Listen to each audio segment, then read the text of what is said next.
ऋषि शंकर मिश्रा जी जवाब दीजिए, ये रीडिस्ट्रीब्यूशन ऑफ वेल्थ इसी को लेकर सबसे ज्यादा यहाँ पर जो हम देख रहे हैं घमासान जो सवाल उठाए जा रहे हैं, क्या इसको ठीक से स्पष्ट नहीं कर पा रही है क्या कांग्रेस?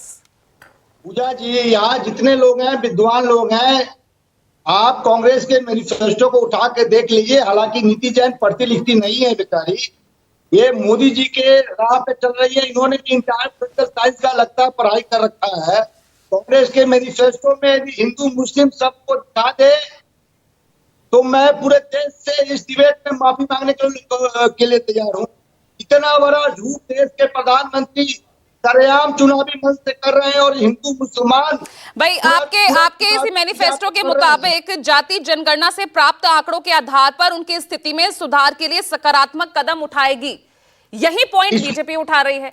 अब कैसे आप इन आंकड़ों के आधार पर किस तरह का सुधार लाएंगे, इसको स्पष्ट कर दीजिए फिर। या तो आप नाकाम साबित हो रहे हैं इसको स्पष्ट करने में।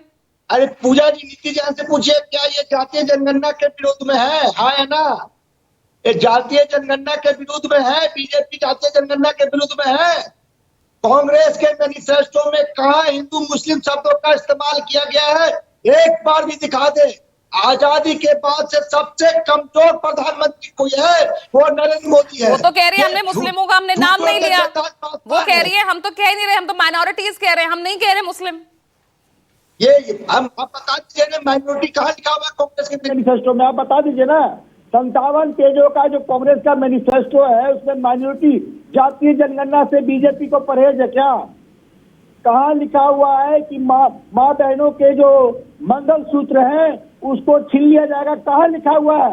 देश के प्रधानमंत्री जो सर्वोच्च संवैधानिक पद पे बैठे हैं इस प्रकार से चुनावी फिजा को हिंदू मुस्लिम करेंगे? चुनाव आयोग में दर्शक क्यों बनी हुई है?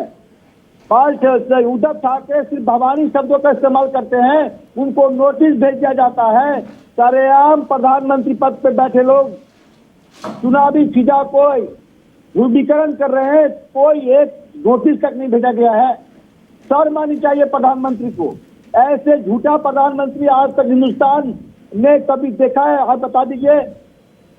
संवैधानिक पद पे बैठे लोगों का इस प्रकार का भाषा, सामाजिक ध्रुवीकरण करने का प्रयास।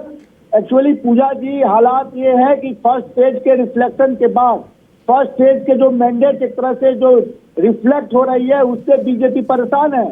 बिहार में आपको फर्स्ट स्टेज में 4 सीट लूज कर रही है। राजस्थान के फर्स्ट स्टेज में 12 में से 8 सीटें बीजेपी लूज कर रही है।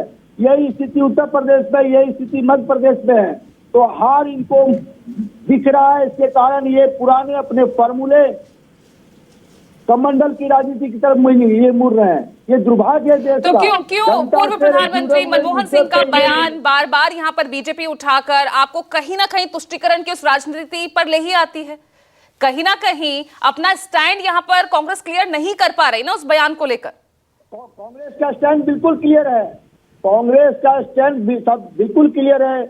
हिंदुस्तान का रिसोर्स सबके लिए बता दीजिए। कांग्रेस के जो मैनिफेस्टो है उसमें मैं दावे के साथ कहता हूँ, ये नीति जैन पढ़ती नहीं है, ये स्टूडियो वाली पत्रकार हैं, ग्रामीण स्टूडियो वाली प्रवक्ता हैं। कभी ग्रामीण एरिया में जाके देखिए नरेंद्र मोदी के। देखिए पर्सनली अटैक मत कीजिए, यहाँ पर देखिए तर्कों पर बात कीजिए, पर्सनली अटैक मत कीजिए। नीति जैन बोले, तर्कों पे ही बात कर रहा हूँ। देंगे एक कम्युनिटी के लिए, आप बाकी सब कुछ भी करेंगे और वो भी छोड़िए। आज रुकिए ऋषि शंकर जी, रिस्पॉन्स लेने दीजिए। आप कर्नाटका में अपना लॉ एंड ऑर्डर सिचुएशन जाकर देख लीजिए। क्यों आपके अपने नेता कह रहे हैं कि आप अपना लॉ एंड ऑर्डर सिर्फ अपीजमेंट की वजह से नहीं कर पा रहे? वो बोल रहे हैं कि आपका लॉ एंड ऑर्डर, आपका पुलिस एक्शन नहीं ले रही है, तो उसमें हमारी क्या गलती है? सर, आपका अपीजमेंट आपके मैनिफेस्टो से लेकर आपकी जहां सरकार है वहां तक दिखाई दे रहा है, तो उसमें आपको लिखने की जरूरत नहीं है। बीजेपी का भी तो मेजोरिटी अपीजमेंट दिख रहा है ना नीति जैन। कर्नाटक में बजरंग बली की एंट्री तो आपने ही करवाई थी, तो मेजॉरिटी अपीजमेंट तो दिखाई देता, उसमें आप सफल नहीं हुए, हालांकि वो बात अलग है। बात मेजॉरिटी अपीजमेंट की नहीं है। मैंने ये कभी नहीं कहा कि हम लोग जो है वो हिंदूवादी नहीं है, या मैं हिंदू हूं, लेकिन मैंने ये कभी नहीं कहा कि मुझे किसी और धर्म से दिक्कत है, या मैंने कभी ये नहीं कहा अगर हमारी पार्टी ने काम किया है तो वो सभी धर्मों के लिए एक जैसा काम किया है। वो कह रहे हैं कि हमने कहा है कि सिर्फ हम अल्पसंख्यकों के साथ ही ये सब करेंगे, जातिगत जनगणना होगी, सभी वर्ग उसमें शामिल होंगे, सभी की संपत्ति का आर्थिक सर्वे होगा, सबकी बात तो यहाँ पर उठाई जा रही है। अरे हाँ, तो हम भी तो वही बोल रहे हैं कि ये बोल रहे हैं कि सबको एक समान पैसा बांट देंगे, तो ये जो माओवादी सोच है, हम तो देश के सामने वही लेकर आ रहे हैं ना, कि माओवादी सोच है कि अगर किसी एक ने कमाया, जिसके पास नहीं, आप उसको ले जाकर दे देंगे। तो अपनी बात पर तो टिके, कहे तो सही कि हाँ ये माओवादी सोच लेकर आना चाहते हैं। तो जब ठीक ये है। अपनी